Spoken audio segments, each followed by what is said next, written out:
Michael, thank you for joining us on the show. So we heard there loud and clear at the inquiry, the post office are being accused of acting like mafia gangsters. Well, it reminds me more like some of the people at the end of the Second World War who said, we were only obeying orders. I mean, it's extraordinary, the evidence given by Stephen Bradshaw today. He signed a document which said that he had absolute confidence in the software, and that statement by him was used time and time again against different postmasters and mistresses in claims against them. But then he admits today he has no knowledge whatsoever of the Horizon system, how it works, and he was simply being told to say that by the lawyers employed at great expense by the Post Office. And so, Michael, the next question, Rishi Sunak yesterday was saying compensation is a priority. Amen to that. But where will the buck stop? The fact of the matter is the British taxpayer surely shouldn't have to stump up the bill. 24 billion quid Fujitsu is worth. In fact, over the past decade alone, it's been awarded yet more contracts by the government, 200 of them, to the value of 6.7 billion quid. They've got deep pockets. Surely they should pay this bill. Well, I tend to agree with you. I mean, don't forget, by the way, this inquiry has been going on for over a year. So as good as the ITV programme was, there has been action by the government in the meantime. It started in February 21, and it'll almost be a year, actually, since the inquiry has been running.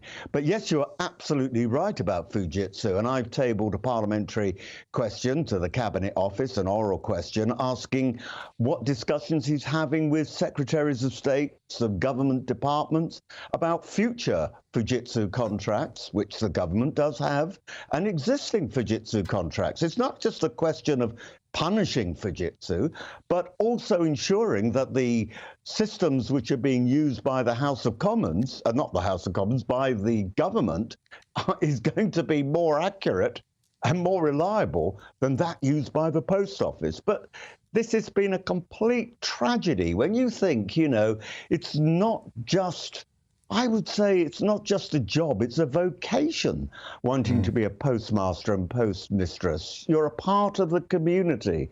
Often you've got a little shop too, and you're held up by the community as being a real part of the village life. And then to have this sort of accusation made against you when it turns out to be untrue, and the reputation and damage which has gone on for years, this is not British justice. But that raises another question, by the way. There are lots of prosecutions which are made, not by the government, like by local councils, for example, by the Environment Agency, and as we have seen, by the Post Office. But here's the thing. It's the Director of Public Prosecutions who has the power to stop these inquiries. Where was Keir Starmer? He knew at the time, or should have known, that there were grave doubts as to the veracity of these Post Office prosecutions. Why didn't he get the Directorate of Public Prosecutions to intervene? Well, so Michael, that's a point, but no political party has come out of this particularly smelling of roses.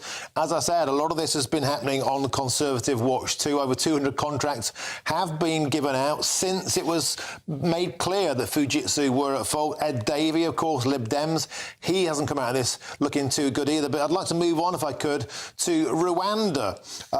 Once again, rumours of a rebellion. Up to 30 right-wing Tory MPs, the five families, want Rwanda beefed up, and of course the One Nation Conservatives say absolutely nothing of the sort shall be allowed to happen. So New Year, same old problems on Rwanda for the Conservatives.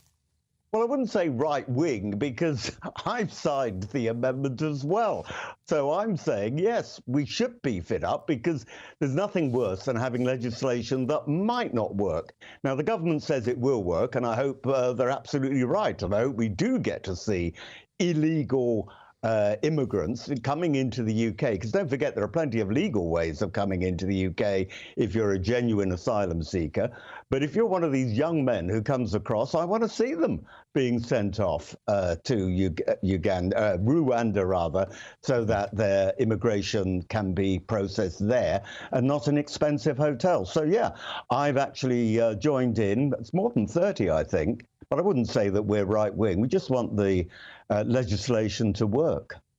But surely, Sir Michael, if you beef up the legislation, as we saw with Brexit, it just won't get through the Lords. It won't get through the courts. It will get mired in the barbed wire. Nothing will ever happen. We won't get a single flight off. So do you think, in the end, like Brexit, you'll all end up having to compromise through gritted teeth?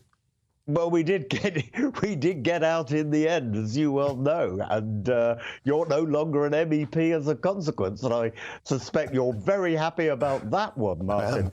But, you know, the point of the story is that, you know, I just want the legislation to work. And yes, you are right to identify the difficulties, not just in the House of Lords, but also in the House of Commons. You've got One Nation, which is another group, another family, what a name for it all, another family who don't think they want to see it through. But you know what? We got through Brexit in the end, and I'm pretty sure we'll get through this in the end.